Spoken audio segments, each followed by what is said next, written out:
दोस्तों तैयार हो जाइए हमारे साथ एक बार फिर से आज की बड़ी और महत्वपूर्ण खबरों को जानने के लिए। देश विदेश से कई बड़ी और महत्वपूर्ण खबरें निकल कर आ रही हैं जिन्हें जानना आपके लिए बहुत जरूरी है। दोस्तों बात करें देश भर में कोरोना मरीजों की, तो कोरोना से मौत के मामले में तीसरे नंबर पर पहुंचा भारत। 24 घंटे में आए रिकॉर्ड 78,000 नए मामले, 948 मरीजों की मौत। इसी के साथ आज की बड़ी खबरों में आप देखेंगे, इस जगह 2 दिनों का लॉकडाउन नहीं होगा, सभी दिन खुलेंगे बाजार। साथ ही जाने कब तक बंद रहेंगे स्कूल, क्या है अनलॉक 4 की नई गाइडलाइन। साथ ही साथ रूस ने बनाया नया डिवाइस, हवा में कोरोना वायरस है या नहीं झट से लगेगा पता। साथ ही आगे जानिए खुशखबरी, 42 दिन में तैयार हो सकती है ऑक्सफोर्ड की कोरोना वैक्सीन। दोस्तों आगे आपके लिए एक बहुत बड़ी खबर निकल कर आई है। भारत पर टिड्डियों के हमले की खुशी मनाने वाला चीन अब खुद बेहाल, आगे जानेंगे इसकी पूरी जानकारी। दोस्तों ये सभी खबरें जानना बेहद जरूरी हैं। खबरों को विस्तार से जानने के लिए बने रहिए हमारे साथ। उससे पहले दोस्तों इस वीडियो पर एक लाइक जरूर करिएगा, आपका एक लाइक करना ही हमारी मेहनत का फल है। तो चलिए बिना देरी किए लिए चलते हैं आपको आज की सबसे पहली खबर की तरफ। चौंकाने वाला खुलासा, संक्रमित परिवार से पड़ोस में बंद घर के बाथरूम तक पहुंच सकता है वायरस। कोरोना वायरस को लेकर दुनिया के कई देशों में वैज्ञानिकों को लगभग एक जैसे सबूत मिले हैं। वैज्ञानिकों के मुताबिक वायरस पड़ोस स्थित घर के बाथरूम तक पहुंच सकता है, जहां ये करीब 16 घंटे जीवित रह सकता है। शोध में पता चला है कि वायरस बंद घर के बाथरूम में भी पहुंच सकता है। हाल ही में हैदराबाद में भी सीवर में वायरस मिलने की पुष्टि हुई थी। इटली, अमेरिका, चीन और यूरोप के वैज्ञानिकों को भी ऐसे ही सबूत मिले हैं। आपको बता दें कि एनवायरमेंट इंटरनेशनल में प्रकाशित अध्ययन के अनुसार इस साल फरवरी से लेकर जुलाई तक आधा दर्जन से ज्यादा चिकित्सकीय अध्ययनों में ये साबित हुआ है कि वायरस अस्पताल या मरीज के घर से होते हुए आसपास के क्षेत्र में भी फैल सकता है।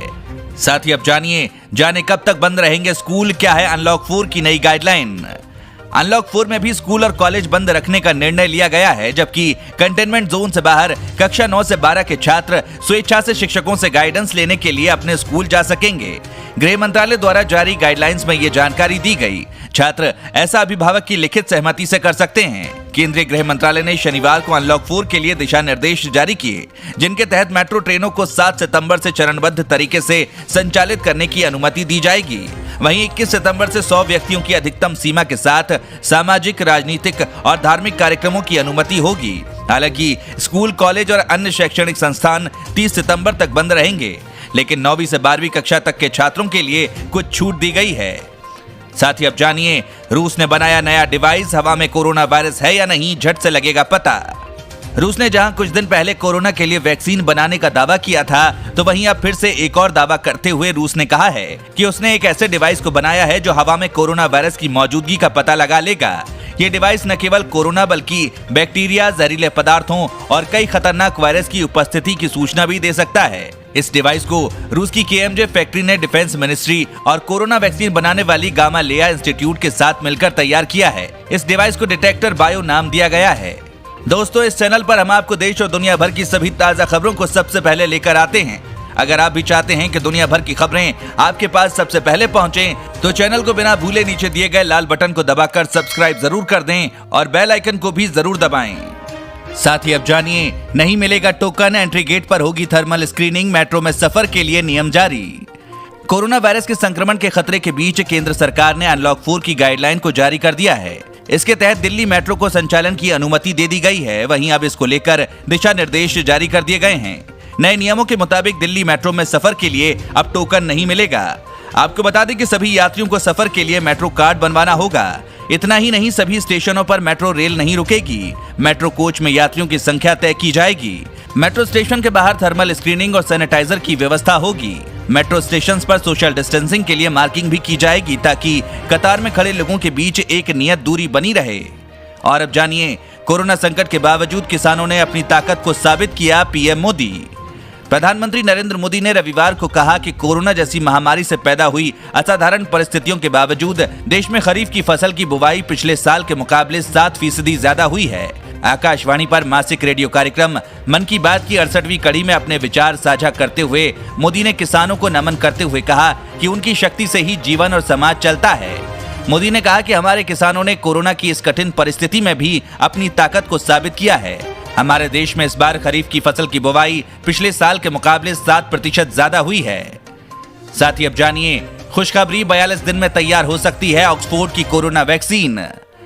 ब्रिटेन की ऑक्सफोर्ड यूनिवर्सिटी की कोरोना वायरस वैक्सीन पर दुनिया भर के लोगों की नजरें हैं। वैक्सीन का ट्रायल आखिरी चरण में है।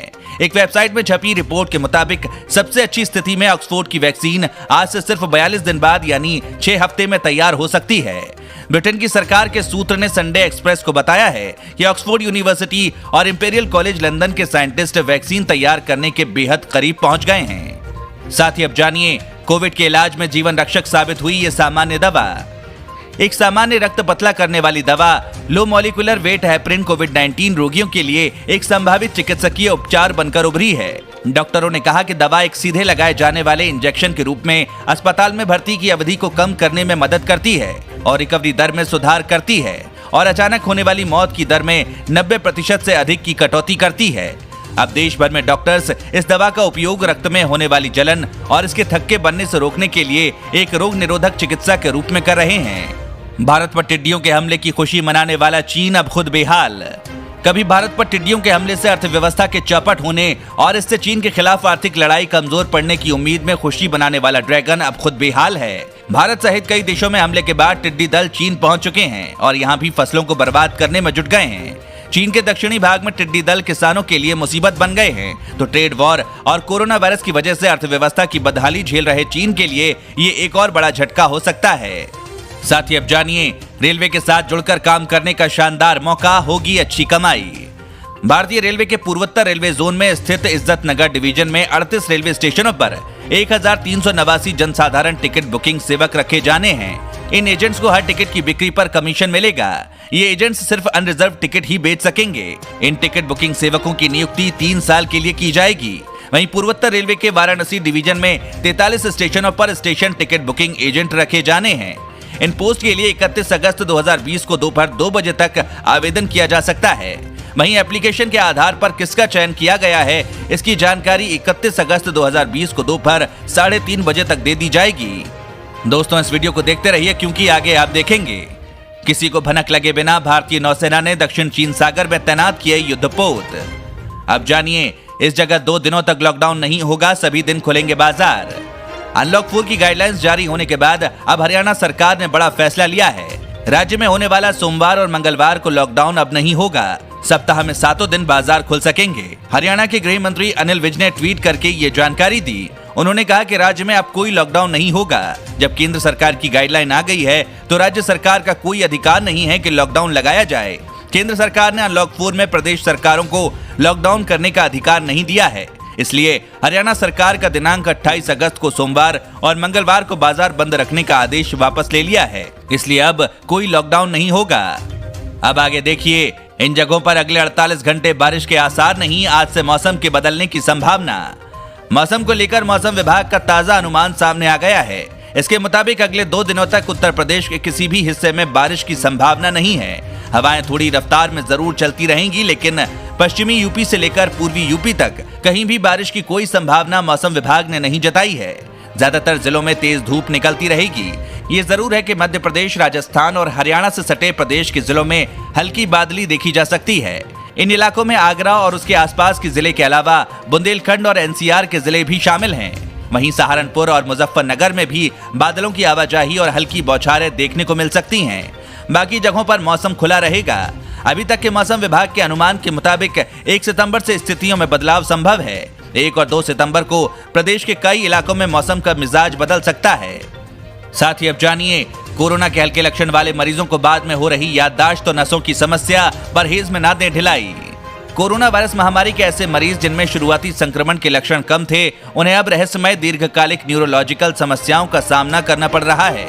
इसमें याददाश्त, नींद में बाधा आना, सिर चकराना, नसों में दर्द की समस्या मुख्य रूप से शामिल है। शोधकर्ता के अनुसार कोरोना के लक्षण मस्तिष्क और तंत्रिका तंत्र को नुकसान पहुंचा रहे हैं। लैम्बर्ट ने अपने शोध में 1567 लोगों पर ऑनलाइन शोध किया जिनमें लंबे समय तक कोरोना के लक्षण रहे। उन्होंने कहा कि ऐसे लोगों को परहेज का खास तौर पर ध्यान रखने की जरूरत है। साथ ही अब जानिए, इस साल मनेगी हिंदुस्तानी दिवाली, कारोबारियों ने शुरू की तैयारी। देश भर के कारोबारियों ने इस साल दिवाली पर सिर्फ स्वदेशी सामान की बिक्री के लिए तैयारियां शुरू कर दी हैं। एक तरफ तो कोरोना वायरस महामारी के चलते देश में चीन के सामानों का आयात नहीं हो रहा है, वहीं दूसरी तरफ बायकॉट चीन मुहिम को आगे बढ़ाते हुए कारोबारियों ने इस साल हिंदुस्तानी दिवाली मनाने के लिए कमर कस ली है। Confederation of all India traders ने दिवाली पर चीनी सामानों का बहिष्कार करने की अपील की है। साथ ही अब जानिए सब्जियों के दाम में लगी आग, क्या किसान को मिल रहा है फायदा। लॉकडाउन के बाद अनलॉक के दौरान सब्जियों के दामों में बेतहाशा बढ़ोतरी देखने को मिल रही है। कोविड-19 का असर सबसे ज्यादा सब्जियों की कीमतों पर ही पड़ता दिख रहा है। सब्जियों के बढ़ते दाम से घर का बजट बिगड़ गया है। दिल्ली एनसीआर सहित देश के कई हिस्सों में जो सब्जियां 20 से 30 रुपए प्रति किलोग्राम बिकते थे, उन्हीं सब्जियों के दाम अब 100 रुपए के पार हो गए हैं। ब्रोकली जैसी सब्जियां तो 400 रुपए प्रति किलोग्राम से ज्यादा दामों में बिक रही हैं। सब्जियों के बढ़ते दाम से सभी वर्गों के लोग परेशान हैं। गलवान झड़प के बाद किसी को भनक लगे बिना भारतीय नौसेना ने दक्षिण चीन सागर में तैनात किए युद्धपोत। पूर्वी लद्दाख में 15 जून को गलवान घाटी से टकराव के बाद तेजी से कार्रवाई करते हुए भारतीय नौसेना ने दक्षिण चीन सागर में अपनी अग्रणी युद्धपोत को तैनात कर दिया है। दोनों पक्षों के बीच वार्ता के दौरान चीन ने इस कदम पर आपत्ति दर्ज कराई है। चीनी इस क्षेत्र में भारतीय नौसेना के पोतों की उपस्थिति पर आपत्ति जताता रहा है, जहां उसने कृत्रिम द्वीपों और सैन्य उपस्थिति के माध्यम से 2009 से अब तक अपनी उपस्थिति में काफी विस्तार किया है। साथ ही साथ यूपीआई समेत डिजिटल ट्रांजैक्शन पर नहीं देना होगा कोई चार्ज, अगर कटा है आपका पैसा तो मिलेगा रिफंड। अब डिजिटल ट्रांजैक्शन पर मर्चेंट डिस्काउंट रेट्स चार्ज नहीं लगेगा। अगर 1 जनवरी 2020 के बाद किसी भी ट्रांजैक्शन पर एमडीआर चार्ज कटा है तो बैंक इसे ग्राहकों को रिफंड भी करेंगे। रविवार को केंद्रीय प्रत्यक्ष कर बोर्ड ने इस बारे में बैंकों को निर्देश दिया है। केंद्र सरकार ने पिछले साल दिसंबर में ही एक सर्कुलर जारी कर बताया था कि 1 जनवरी 2020 से इलेक्ट्रॉनिक मोड के जरिए पेमेंट करने पर एमडीआर समेत कोई अन्य चार्ज नहीं वसूला जाएगा। दरअसल सरकार ने देश में डिजिटल ट्रांजैक्शन को बढ़ावा देने के लिए यह फैसला लिया है। दोस्तों, अगर आप भी रोजाना ऐसी खबरें अपने मोबाइल पर पाना चाहते हैं तो बिना भूले नीचे दिए गए लाल रंग वाले सब्सक्राइब बटन को जरूर दबाएं, साथ ही बेल आइकन को ऑन कर लें।